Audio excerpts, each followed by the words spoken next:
E se os inimigos que você sempre ouviu falar não forem exatamente os vilões que a história pintou? E se, por trás de cada ataque, existisse uma história de sobrevivência, resistência e talvez até de justiça? No ataque ao navio da Marinha do Zewa no Golfo de Aden, quem realmente é o herói e quem é o inimigo? Será que as linhas entre os dois são tão claras quanto parecem?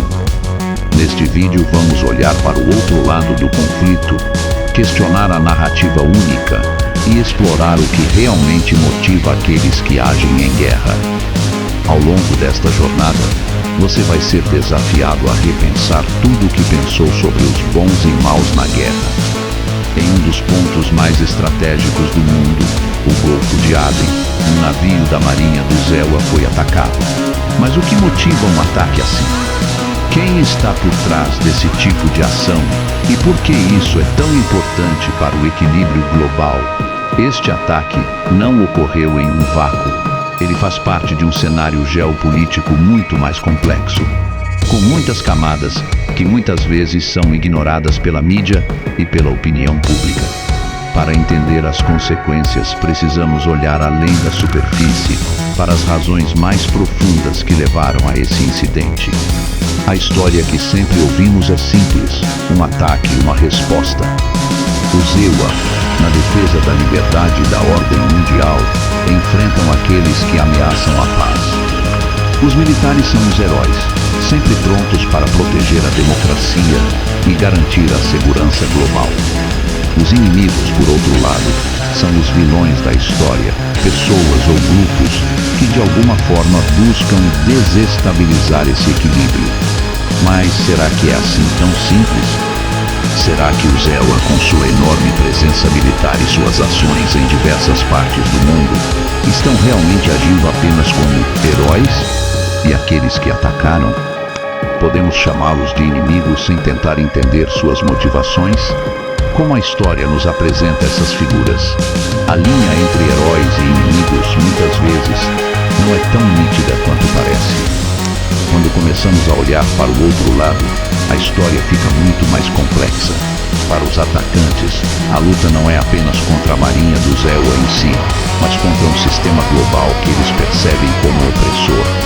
O Golfo de Aden, como ponto estratégico de comércio e energia, é um local de grande importância geopolítica. Aqueles que atacaram não estavam apenas enfrentando uma nação, mas desafiando décadas de intervenção estrangeira em sua região, especialmente do Ocidente. Para muitos desses grupos, a presença militar do Zewa é vista como uma forma de imperialismo, uma imposição de uma ordem que não foi escolhida por eles, mas forçada por potências externas. Portanto, o ataque não foi simplesmente um ato de agressão sem razão. Foi uma forma de resistência, uma tentativa de afirmar a soberania em uma região que já sofreu com a exploração e o controle de potências estrangeiras. Isso muda a narrativa, não é mesmo? Os atacantes, na visão deles, podem estar lutando pela justiça, pela proteção de seu povo e pela preservação de sua cultura. Mas então, quem está certo? Como podemos realmente separar heróis de inimigos? A resposta não é simples.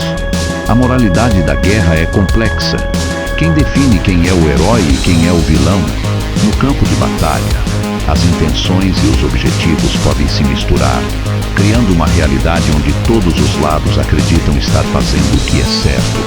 Para o Zewa, a luta é pela liberdade e pela paz mundial, enquanto para aqueles que atacaram o navio, a batalha é pela sobrevivência de suas comunidades e pela rejeição da dominação externa. Será que ambos não têm, de alguma forma, razões legítimas para agir? É difícil olhar para qualquer um dos lados e simplesmente chamar um de herói e o outro de vilão. Talvez a verdadeira pergunta seja: em tempos de guerra, quem é realmente o juiz dessa moralidade? Agora pense um pouco. O impacto desse ataque vai muito além do local onde ele ocorreu. O Golfo de Aden é uma das rotas de navegação mais importantes do mundo. O comércio global, especialmente o transporte de petróleo, depende dessa área estratégica. Portanto, o que aconteceu ali não afeta apenas os países diretamente envolvidos, mas o mundo inteiro. Se o ataque a um navio da Marinha do Zewa fosse apenas um incidente isolado, talvez não tivesse tanto peso. Mas em um mundo globalizado, onde as ações de um país podem afetar as economias e as políticas de todos, o impacto é profundo. Isso sem contar as consequências para as populações locais, que frequentemente são as mais afetadas.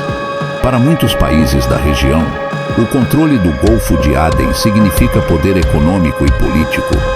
Quem controla essa região tem uma grande influência no equilíbrio global. A guerra nunca é apenas sobre os soldados ou os governos envolvidos. O efeito colateral da violência, as mortes de civis, a instabilidade política e econômica afetam não apenas os países em guerra, mas o mundo inteiro. Os conflitos de hoje estão cada vez mais interligados e muitas vezes um incidente local pode desencadear uma série de eventos que reverberam por todos os cantos do planeta. Quando entendemos o impacto global, percebemos que as narrativas simplistas de heróis e inimigos não são apenas imprecisas, mas perigosas. Elas nos impedem de ver a complexidade dos conflitos e a necessidade de soluções mais equilibradas e humanas. O que está em jogo no Golfo de Aden, por exemplo, não é apenas a segurança de um único país, mas a estabilidade global e a justiça econômica para muitos povos. Agora, vamos tentar pensar mais profundamente. Quando ouvimos sobre heróis e inimigos em tempos de guerra, nossa mente tende a seguir uma linha mais simples, talvez porque nos dê uma sensação de controle. Mas, na realidade, a guerra nunca segue uma lógica tão clara. As pessoas que lutam acreditam em suas causas e muitas vezes essas causas são complexas, cheias de história, cultura e sofrimento. Ao definir quem é herói e quem é vilão, estamos apenas refletindo nossas próprias crenças e preconceitos. A verdadeira reflexão vem quando conseguimos entender as histórias por trás dos atos e as razões pelas quais as pessoas lutam. O que isso significa para nós como espectadores ou cidadãos do mundo? Será que devemos continuar aceitando a narrativa tradicional? Ou podemos começar a olhar além do óbvio e questionar o que realmente está acontecendo? Em um mundo globalizado, onde as informações circulam rapidamente, é essencial que reflitamos sobre os conflitos com mais profundidade. A linha entre heróis e inimigos não é tão preta e branca quanto gostaríamos de acreditar. A guerra e os conflitos têm várias camadas, e apenas olhando para um lado da história não nos dá uma visão completa da realidade. Então, da próxima vez que você ouvir sobre heróis e inimigos, pense duas vezes. O que você está realmente vendo? Você pode estar olhando para uma versão distorcida da história. O que você está disposto a defender? E quem você está disposto a chamar de inimigo? Em tempos de guerra, essas respostas não são tão claras. São complexas, assim como os próprios conflitos que moldam o nosso mundo. E agora, eu quero saber a sua opinião. O que você pensa sobre essa visão de guerra? Concorda com a ideia de que as definições de heróis e inimigos são mais complexas do que aparentam? Deixe sua opinião nos comentários e compartilhe este vídeo com quem você acha que precisa ver o outro lado da história.